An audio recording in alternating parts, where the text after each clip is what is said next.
When we're wanting something, anything in the world to change, I find that it actually is reflecting something that's inside you that hasn't been seen.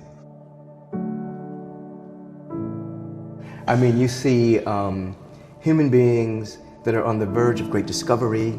You see miracles. You see people coming out of the depths of despair and depression and illness and sickness and addiction, rising. And then you see human beings who will criticize and complain and gossip and attack. And so I've learned to not embrace either one of the imposters, which is praise or criticism. You know, I don't run towards praise, I don't run from criticism, and I just don't deal in that area. Keep my attention on that which is real and keep moving forward.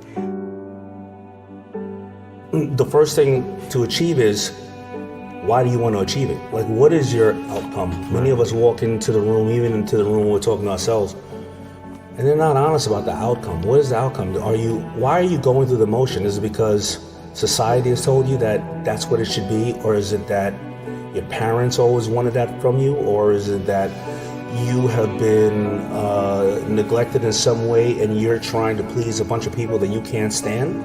Or is it that you want to change the world? Is it that you know that you being healthier is going to be able to be around in your family's life much longer, or you're going to be able to stop some social injustices? Like, what is your why?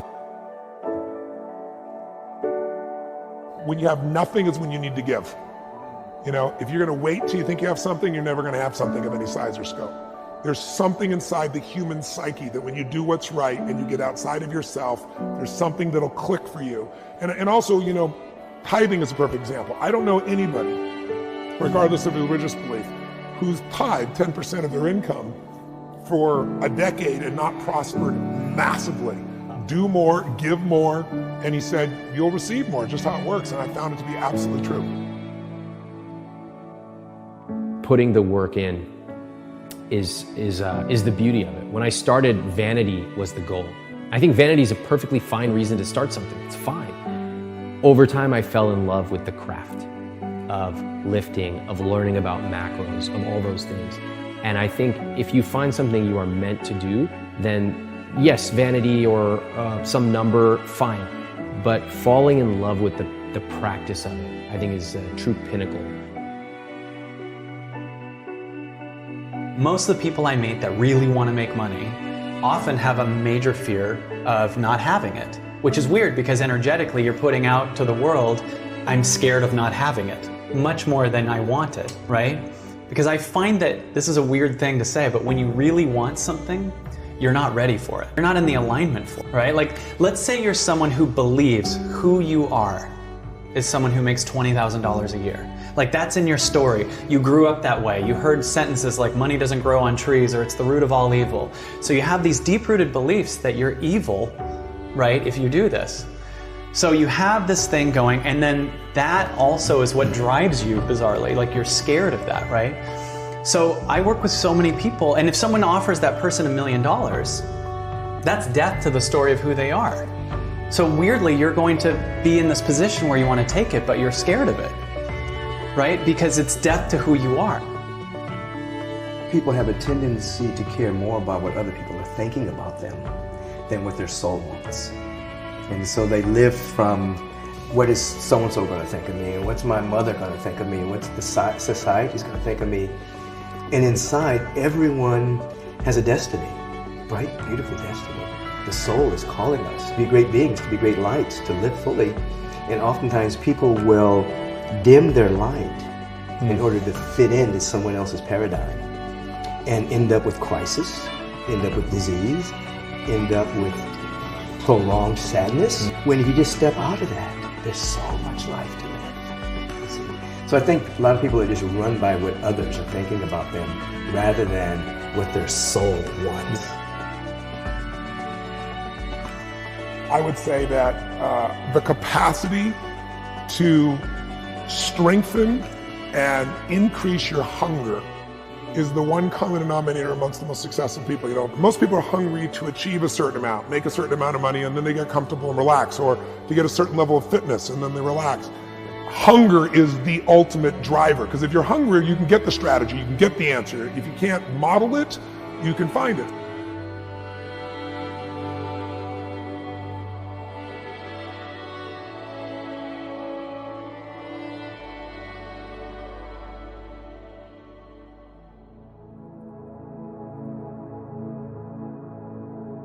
can't take control of my life, or I've heard people say, or act like somebody else is supposed to issue them power, or somebody took power away from them. And I realize that people always thought negotiations purely transactional.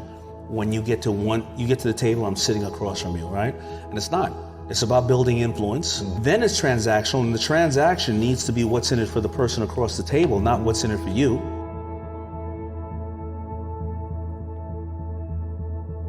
So if you go to a receiving vibration, the first thing you do is receive what's here.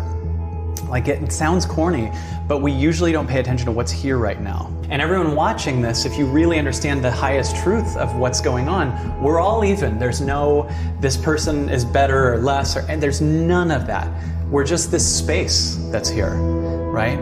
Now from here, you have sky's the limit possibilities. But if it goes through the lens of who I am as this past story, this limitation, this person that tried to achieve it and failed, is someone who gets loved by failing over and over, is someone who has to stay small. Well, first of all, we have to be aware that mediocrity always attacks excellence. You know, it's kind of a rule. No one's attacking a couch potato. But the moment you start to walk toward your dream, and you start to break habits, you start to change relationships that no longer serve that dream, you start to be talked about. Now, many people are afraid of failure, which really means that they're afraid of being ridiculed. We are so focused on making money. Almost every thought we have is, yeah, but I gotta get rent paid next month, and we're sacrificing our soul for it. And my question is, if we're, instead of throwing away our soul for the guarantee of the illusion of money, yet I can think of people that were broke, then made millions of dollars, and thought, what if I lose it? So they didn't feel safe.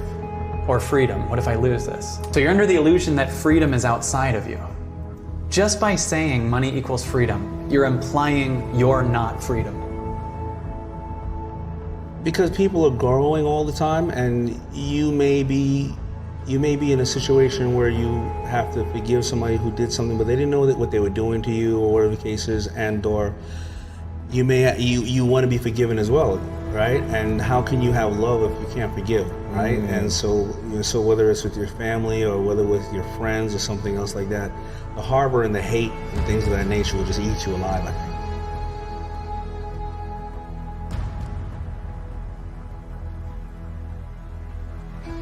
We can say we're all here to reflect the face of divinity, or we're here to reflect the cosmos in a way that only we can.